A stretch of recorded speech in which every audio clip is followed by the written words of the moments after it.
राधे राधे दोस्तों, आज के वीडियो में मैं आप सबके साथ शेयर कर रही हूँ निर्जला एकादशी व्रत में कौन सी चीज़ों का दान करना चाहिए, कौन सी चीज़ें दान करने से हमें पुण्य की प्राप्ति होती है और ये दान जो है वो स्वर्ण के दान के बराबर होता है।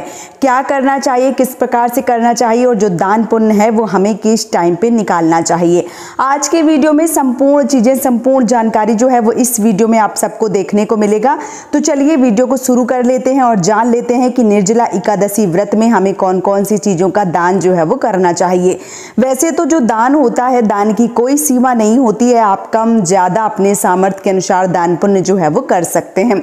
लेकिन कुछ ऐसी चीज़ें जिनका दान जो है वो अगर आप करते हैं तो यकीन मानिए ये दान जो है वो बहुत ज़्यादा शुभ और आपके लिए उत्तम फल देने वाला होता है। इसलिए इन दान की विशेष महत्वता जो है वो बताई गई है। तो चलिए एक एक करके सारी सामग्री जो है वो हम देख लेते हैं कि हमें किस प्रकार का दान जो है वो करना चाहिए। सबसे पहले बात करूं निर्जला एकादशी व्रत की, तो बहुत सारे लोग 6 तारीख को, बहुत सारे लोग 7 तारीख को। जो 6 तारीख को रख रहे हैं वो 7 तारीख को व्रत का पारण करेंगे और जो लोग 7 तारीख को रख रहे हैं यानी कि 7 जून को, वो लोग 8 जून को व्रत का पारण करेंगे। जिस दिन व्रत का पारण करते हैं उसी दिन ये दान पुण्य निकाला जाता है। सबसे पहले दान पुण्य किया जाता है, उसके बाद व्रत का पारण जो है वो किया जाता है। अब जो व्रत का पारण है, जब हम करते हैं निर्जला एकादशी व्रत, तो व्रत में पारण का विशेष योगदान है। बिना दान पुण्य के इस व्रत को करना उत्तम फलदायी जो है वो नहीं माना गया है। इसलिए निर्जला एकादशी व्रत में जो दान पुण्य है वो विशेष रूप से आपको करना चाहिए।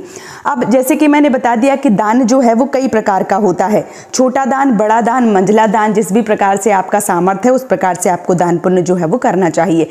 इस दिन आप सूती रेशमी वस्त्रों का दान कर सकते हैं, जूते का दान कर सकते हैं और छतरी का दान भी किया जा सकता है।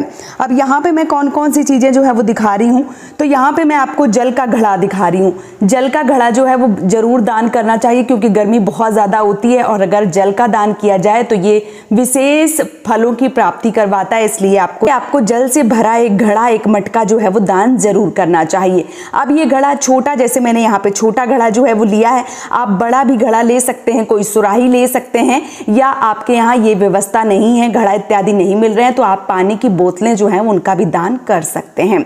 इसके साथ ही साथ जो दक्षिणा है वो आपको जरूर निकालनी चाहिए। तो जो दक्षिणा है वो यहाँ पे इस प्रकार अपने सामर्थ्य के अनुसार 20, 50, 100, 200, 500, 1000, जितना भी आपके सामर्थ्य के अनुसार है उस प्रकार से दान जो है वो करना चाहिए। कोई भी आप पीले कलर का कपड़ा या ब्लाउज का पीस या कुर्ता पजामा या जो भी अंगोछा वगैरह जो भी आपके सामर्थ्य के अनुसार है वो जरूर दान करें। सूती वस्त्रों का दान विशेष रूप से महत्व जो है वो दिलवाता है। इसके साथ ही साथ पंखा यानी कि बेना, जो हाथ वाला पंखा इस प्रकार से आप देख रहे हैं, आप बेना जो है वो जरूर दान करें क्योंकि गर्मी में इन चीज़ों का दान करना बहुत ज़्यादा जो महत्व है वो रखता है। इसलिए आप ये पंखा बांस का है, आप इसकी जगह जो भी पंखा आपको बाजार में आसानी से मिल जाए वो पंखा जो है वो आप ले सकते हैं। इसके साथ ही साथ जैसे कि ब्राह्मण को भोजन करवाया जाता है, तो ब्राह्मण अगर नहीं मिल रहा है तो, क्योंकि अभी देखिए हर घर में ब्राह्मण जो है वो नहीं जा सकते हैं और पति पत्नी दोनों को बैठाल के खिलाया जाता है, तो अगर नहीं मिल रहे हैं तो आपको इन चीज़ों का दान करके भी ये पुण्य जो है वो प्राप्त कर लेना है। यहाँ पे आप अपने जो भी आप सब्जियाँ मान लीजिए आपके घर में है वो आप ले लीजिए। जैसे मैंने यहाँ पे आलू, जो टमाटर और आलू है वो लिए हुए हैं, तो आप इसकी जगह पे थोड़ी सब्जियाँ और बढ़ा सकते हैं। मैं केवल वीडियो जो है वो आप सबको बना के दिखा रही हूँ कि कौन कौन सी चीज़ों का दान करना चाहिए। तो यहाँ पे आप कुछ हरी सब्जियाँ शामिल कर सकते हैं, या आप आलू इससे ज़्यादा, टमाटर इससे ज़्यादा, या कोई भी हरी सब्जियाँ जो है वो भी दान कर सकते हैं। यहाँ पे सत्तू का दान करना विशेष, क्योंकि गर्मी बहुत ज़्यादा है तो सत्तू जो है वो ठंडक प्रदान करता है। तो सत्तू जो है वो आप 1 पैकेट आपके घर में बना है तो कटोरी, 2 कटोरी, 2 किलो, जितना भी आपके सामर्थ्य के अनुसार है उस दिन पारण वाले दिन आपको सत्तू का दान जो है वो जरूर करना चाहिए। इसके साथ ही साथ मैंने यहाँ पे गरम मसाला लिया हुआ है और यहाँ पे मैंने जो नमक है ये सेंधा नमक लिया हुआ है। आप सफ़ेद नमक का दान जो है वो भी कर सकते हैं। नमक का दान भी विशेष रूप से फलदायी है, तो नमक का दान जो है वो आपको ज़रूर करना चाहिए।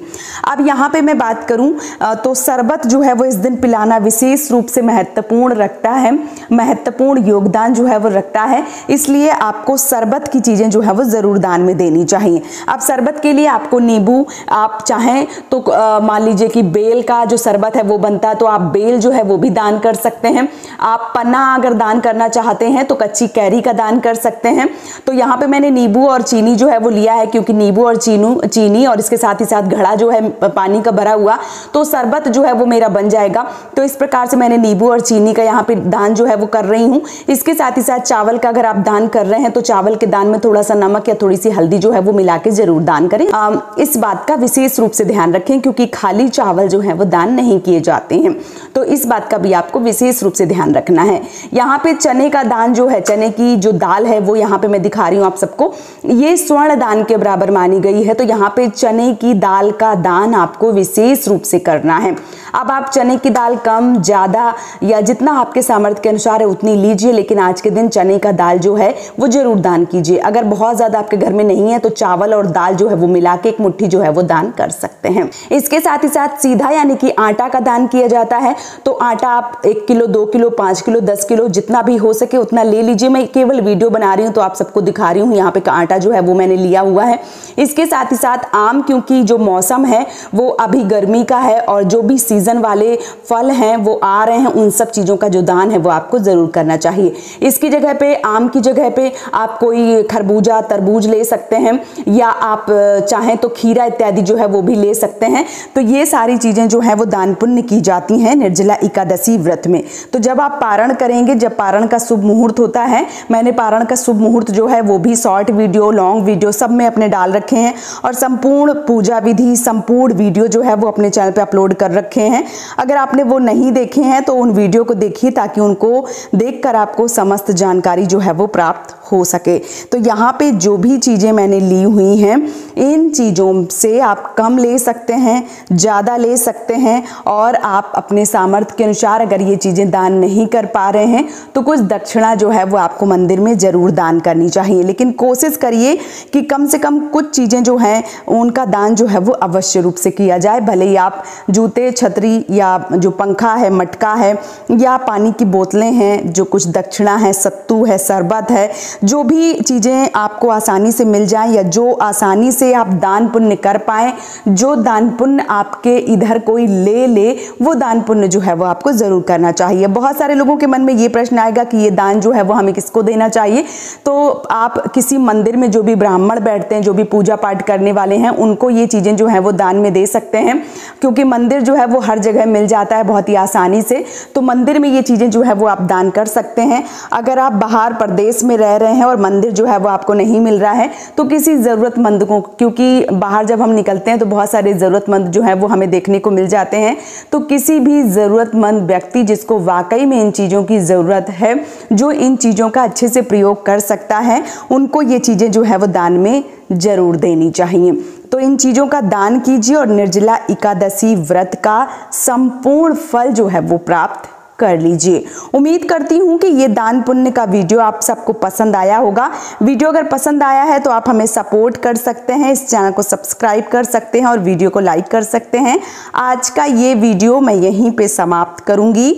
बहुत जल्दी मिलूंगी एक और नए वीडियो के साथ में। तब तक के लिए राधे राधे।